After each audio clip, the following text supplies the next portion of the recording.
cowboy boots, yeah. I'm standing here with Tom Burke, who is the organizer of this Allaire event, and it's how many years now, Tom? This is our 4th year that we've conducted this School of the Soldier. Okay. Tell us a little bit about the trials and tribulations of putting on an event like this. Well, each year it seems to have grown a little bit more in both scope and in popularity. This is our first year in the village proper. The 3 other years before this, we've been in the show field, which is a couple hundred yards from here, but this adds quite a bit more ambience to our event. The buildings all date and were here during the Civil War, so this gives us, a very nice catalyst to have the event and hopefully have it blossom and become grander in the future. You ever think about doing a battle here? Yeah, well, it's been spoken about. The reason that there were no Civil War events at this venue from 1997 until we picked it back up in 2010 was due to an injury that happened in a combative situation on the show field. So the state shied away, and it took quite a bit of coercion on our part to be able to get the reenactment back here. I'm going to try next year to possibly add in a battle scenario and put some Confederates on the other side. We're still here at the Allaire event, and I'm standing here with 4 Civil War soldiers that I absolutely know nothing about at the moment, so we're going to find out who they are, where they're from, and what's going on. So you've been elected to be the spokesperson for this group. I am. By virtue of being the sergeant of the group, I get to tell you who we are and why we're here. Okay, well, who are you? Well, we are the Company K of the 13th New Jersey Infantry. Okay. So we were a unit that was raised from the Patterson area in 1862 and joined the Army and were introduced into combat just in time to fight in the Battle of Antietam. So that was basically Lincoln's call for 300,000 that got your regiment to go. I would assume that's what happened. Yeah, okay. Exactly. So we have myself portraying a sergeant. We have a corporal over here and 2 privates. In 1863, there were corps badges given out to each of the corps as a designation. The red star is for the 12th Corps, and you can see a number of us have a red star. Each of the corps in the Army received a different designation. It was Daniel Butterfield was actually commissioned by the federal government to come up with a different design for each corps. Okay. And in the 12th Corps just happened to get a 5-pointed star. And the reason why it's red, they would either come in 3 different colors. You had 3 divisions. Right. 1st Division, 2nd Division, we'd be red, white, or blue. Like our so we have our 12th Corps in 1st Division. So how long has this reenactment group, the 13th New Jersey, been in existence? Well, that's another good question. I know we've all been members for probably about 5 years, but I don't know if Brian might know the answer. In existence longer than that, Okay. but we're not sure exactly how many years. All right, what do you guys think about an encampment like Allaire here as far as a training session? Good idea? Absolutely. Yeah. Did you learn anything new this time? New? No, but brushed up on some skills that needed brushing up on. You ready for the big Gettysburg event coming up in a few weeks? As ready as I guess we'll ever be. Just training ourselves in the heat today. Oh yeah. Well, we have 2 Gettysburg events that are taking place this year because there's 2 different factions that decided they both wanted to have an event. So which one are you guys going to? The early one or the late one? The blue-gray one. The blue-gray one? Yeah. Okay, so we'll be there as well, our regiment. Excellent. Yes. Okay, so great to see you guys. Thanks for stopping by, and we'll see you in the field, and we promise we won't shoot anybody in blue. Absolutely. Except for with a camera. Olden from 1863. Thank you. Thank you. And we are at a reenactment that represents 1863. So would the governor have come to a Civil War camp to visit and observe? Yeah, at times, I think. Not necessarily Governor Olden, Okay. but other governors, such as Governor Parker after Olden. Joel Parker, who was the Democrat, who did his 3 years, and he did what I was just saying. He left for 3 years, came back for 3 years. Again. Okay. Right. He was a little bit more apt to go into the regiments and visit and so on. One of the main reasons is that Governor Olden was at the point where he was doing a lot of the raising of the troops. Okay. At the state capitol. He didn't have time to go visiting troops. I see. Okay. He was actually raising more and more. I actually have a letter in my personal collection that says that Governor Olden wrote a thank you note to Congressman Stratton of Mullica Hill, thanking him for the money to buy blankets. And I think Stratton sent something like $60 to the governor, and that warranted a personal letter. Well, $60 was a lot A more lot of back money. then Yeah, than I it is wonder how today. many but- blankets it could have bought yeah, back then. exactly. Yeah. But I would feel that Governor Olden's personality, that he would have done just that. Okay. Because he himself, he contributed a lot of his own personal wealth to the outfitting of the troops. Okay. So, as a reenactor, what does Governor Olden do at reenactments? What do I do at reenactments? Usually whatever I'm asked to do. Okay. This morning I was asked to greet the troops as they came in by the train, even though then they had a problem with the train, so that was kind of put off. I do different events or different functions with the president, if the president is here, side by Just talk side. to the president and his lady. Right, because we were on the same team, as you said, so we had a very good relationship. So at a New Jersey event, we would do just that, or review the troops, give them moral support and things like that. And other than that, I guess you could say just whatever I'm asked, or I walk around or whatever, and I educate the public about his life. Would a Jersey governor in 1862 try to get votes from the boys that are now in blue and ready to go off to war? Would that happen? Well, Governor Olden Like was not. politicians today do, more Well, or it less. was a common practice, yeah, but I don't think Governor Olden would have done it because he knew he couldn't run again. Oh. He was already governor. Okay, I got you. So, All right, make sense? it does. All right. Okay. Well, there you have it, straight from the governor's mouth. Thank you, Mr. Governor. All right. Good luck on your campaign if you decide to run 3 years from now. Okay, and you can vote for me and as often as you can. I'll vote for you, but As they a say. little bit of extra cash in the palm. That's what I'm saying. If you want to pass me a few dollars. Well, now that we're here at a camp, you see what it's like, see what these men have to endure and all, and you see the hardship, what they've given up, and how they are dedicated to follow our thinking of preserve the Union, defend the Constitution. You have any thoughts on it? I can't imagine what these poor soldiers are going through. I mean, we're just here for the day. These poor soldiers are going to be here for weeks. I don't know how they endure this. Well, unfortunately, some of them may be here for years. Years away from their families and loved ones and sweethearts. I know, and I know it's something that you worry about, that one day Robert, our oldest and probably the most stubborn of all our sons, is probably going to say that he's joining the Army. Well, I hope you'll keep him on General Grant's staff. We'll do something to And out of keep him harm's safe. way. We'll do something to keep him safe. We've talked about this. I couldn't bear it if something happened to our Robbie. We I will. couldn't bear the loss of another child. I know it is something that's very close to my heart. We lost Willie a little over a year ago, and I know you're grieving about it, but I grieve too. Sometimes I go to his tomb, I just want to get in that coffin with him. But the pressures of office, We should have canceled that reception that evening. That child was so sick. We should have canceled. well, I don't know if that would have done any good. It was a lingering disease, and he eventually succumbed to it.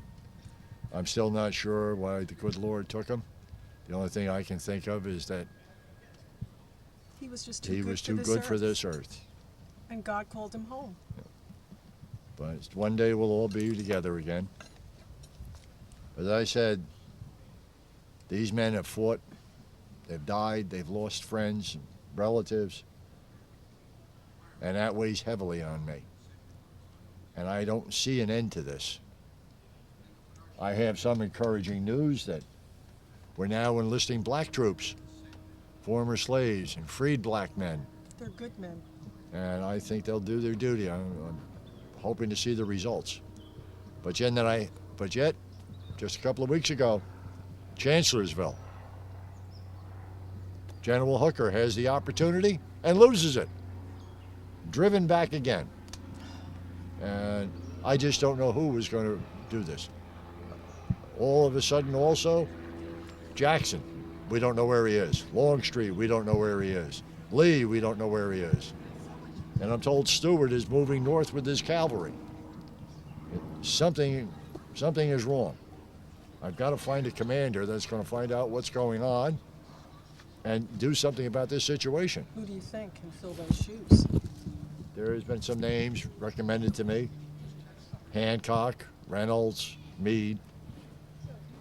Reynolds and Meade, they're Pennsylvania men. They have strong wills. I'm probably leaning to one of them. I know you'll do the right thing and you'll make the right decision. Sometimes I wonder about these decisions. Are they always right? We do the best we can. I have advisors, I have my cabinet, and I don't know if they're leading me down the wrong path. I know you'll do what's right. But we'll have to let history decide that. But for now, let's finish our lunch.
You look fit for battle. You look fit to carry out the orders of those in command. You have had a weekend of training. You are now to depart for Washington, where I know you will receive more training and you will be prepared under General McDowell to crush the enemy and end this rebellion. God bless you. God bless our Union, and be well and return home safely. I will ask those who are assembled here in support of the troops to give 3 cheers for the troops. Hip, hip. Hurrah! Hip, hip. Hurrah! Hip, hip. Hurrah! And I will ask all assembled here to give 3 cheers for the Union. Hip, hip. Hurrah! Hip, hip. Hurrah! Hip, hip. Hurrah! Gentlemen, 3 cheers for President Lincoln. Hip, hip. hurrah! Hurrah! Hurrah!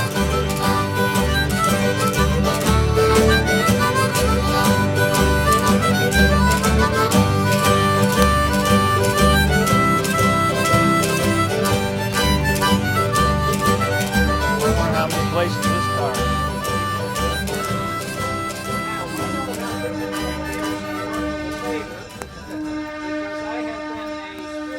My name is Neil Friedenthal. I've been a collector of Civil War arms and artifacts for about 50 years. My name is John Cool, also a collector, but a few more years than Neil, maybe 60. Particularly interested in images and weapons. My name is Paul Lone. I've been collecting since about 1958, and my specialty is Union Army uniforms, equipment, and personal gear. My name is William Stiple, and I've written about a dozen or so books on the Civil War, including the owner of this material here, Charles F. Hopkins of Company I, 1st New Jersey Infantry. Charles Hopkins had an incredible Civil War career. He enlisted in Company I, 1st New Jersey Infantry in 1861, and at the Battle of Gaines's Mill in June of 1862, he was awarded the Medal of Honor for bravery in that battle by saving his sergeant's life, carrying him to a wounded sergeant to safety. But also, Charles Hopkins was a prisoner of war at the infamous Andersonville prison in Georgia, He was captured at the Battle of Wilderness and spent the rest of the war a prisoner, nearly dying at Andersonville, and kept a daily diary of his suffering at that prison.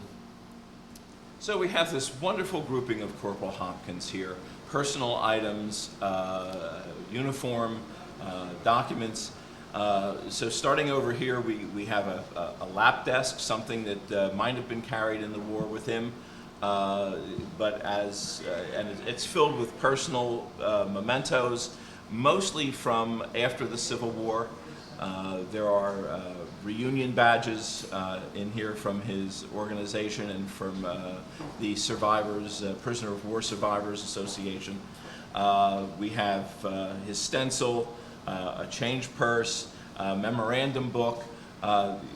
This is basically a $100 desk, $200 worth of miscellaneous things, maybe $250 for the memorandum book because it's signed with his name, and this is a little change purse. It's not in great condition, and it's probably worth $10. Except, Bill, you can tell us something about this. He does mention that change purse in his Andersonville diary, where he kept his few pennies and some other personal items. So it is, we can place it on his person at Andersonville Prison. Yeah, that's amazing. And you said there was something of value in here that he prized that was taken from him. It was a gold identification badge, a Carney Cross that he had his name engraved upon it, but it was a valuable item which was lost. Lost or taken by one of the Confederate guards? Possibly. Okay, We'll see. all right. So this $10 change purse is really, with the history, a $500 change purse.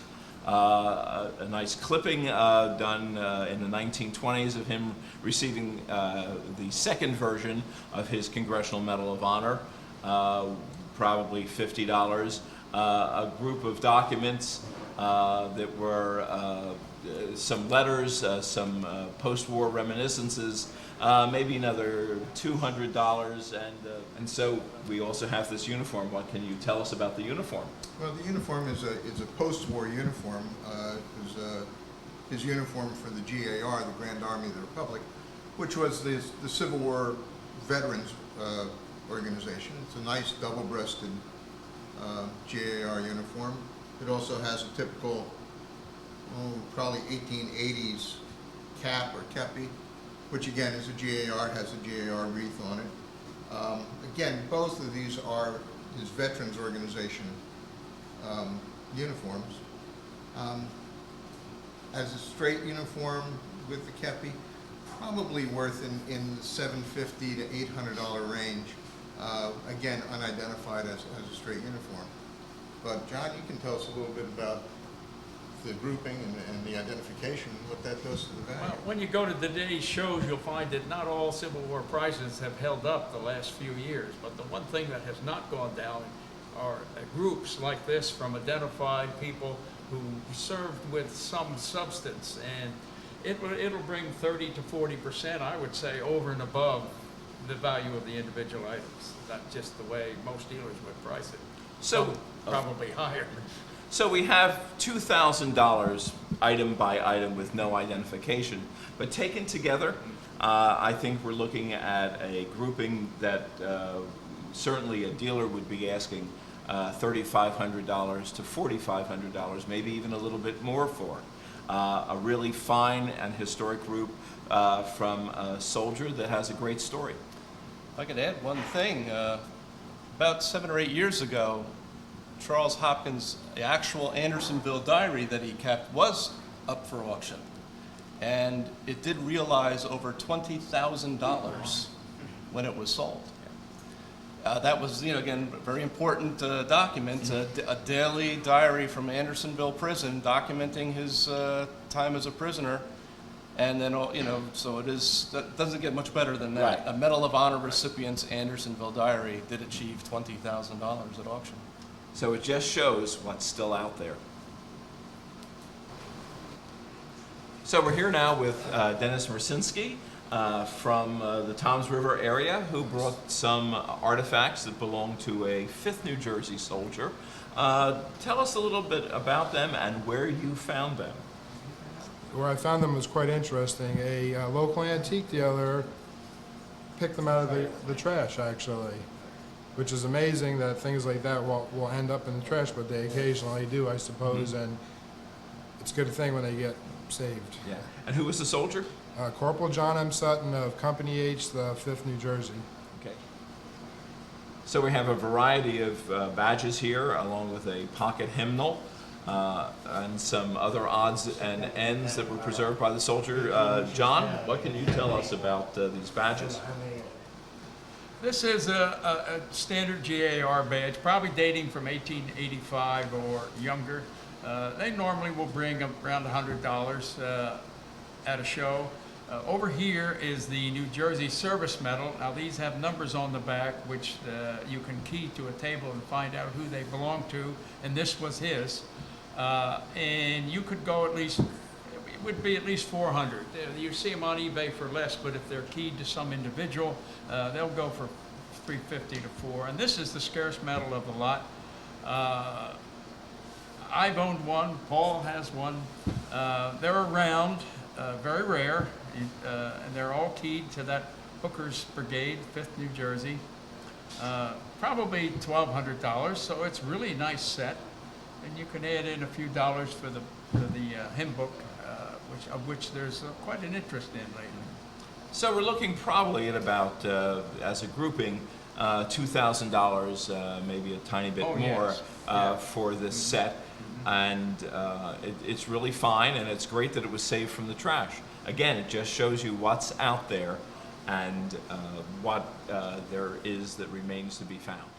So now we have with us Jonathan Kinney, who is a reenactor with the 15th New Jersey, dressed in the dress coat and forage cap of a Union soldier, and he's brought us a sword today to have a look at. Tell us about it. Where did you get it? It was given to me by an acquaintance of my parents. I know very little about the provenance, other than that the person who owned it was of German descent. So. Well, that figures, because this is a German sword, Bavarian, Prussian, some European, mid-European sword from the 1840s, probably. It follows the classic lines of swords produced by the governments in that area. It's in really very good shape. It has this very distinguished langent section down here that comes down that helps lock the sword into the scabbard. A very nice device here that clips the sword into the sword belt in the shape of a heart. This is an item that here in this country has a limited, very limited collector's market. It is something that would be used as a decorator more than anything else, and would probably have a value in the United States of $200, $250. However, in Europe, this sword to the European collectors might be far more valuable than that. You would have to find someone in Europe who collects mid-19th century German, Prussian swords, and you might have a real gold mine here. We can't tell in America what the European value might be worth. But thanks for bringing it in and showing it to us. Thank you. We're back here with George Anderson. He brought us another collection. This is a collection of small arms.